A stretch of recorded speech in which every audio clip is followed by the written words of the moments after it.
जी बिल्कुल, इस वक्त मैं मौजूद हूँ पेशावर की किस्सा ख्वानी बाजार में।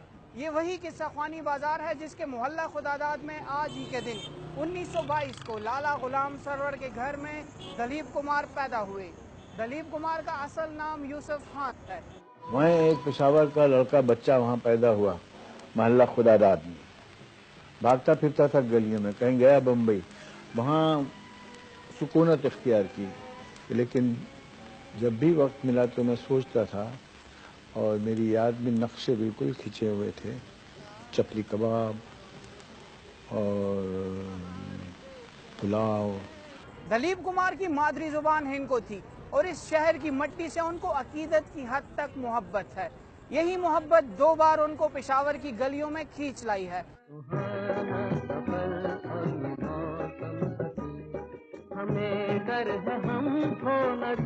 फिल्म जवार बाटा से अपने फनी कैरियर का आगाज करके मुगल आजम और नूरजहां जैसी सुपर हिट फिल्में देने वाले दलीप कुमार का बचपन इन्हीं गलियों में गुजरा था। और ये है उनका वो आबाई घर जहां पे वो पैदा हुए। कई साल गुजर गए, ये मकान बंद पड़ा है जो कि हर गुजरते दिन के साथ खस्ता हाल होता जा रहा है।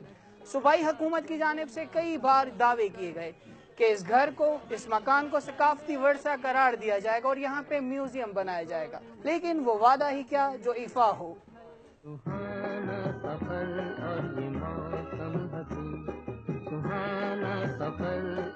दलीप कुमार के आबाई घर का मरकजी दरवाजा खस्ता हाली के बाइस बंद पड़ा है, जिसकी वजह से हम दूसरी इमारत की सीढ़ियां चढ़कर यहाँ तक पहुँचे हैं ताकि अपने नाजरीन को दलीप कुमार के उस घर की हालत जार बता सके जहाँ पे उन्होंने आंख खोली थी।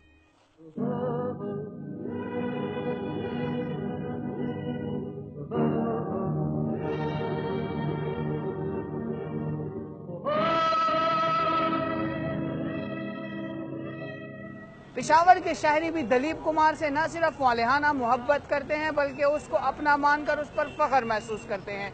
यही किस्सा ख्वानी बाजार इस बात का गवाह है। जब वो यहाँ पर आए थे तो सैकड़ों की तादाद में पेशावरी उनकी एक झलक देखने के लिए इस बाजार में जमा हो गए थे।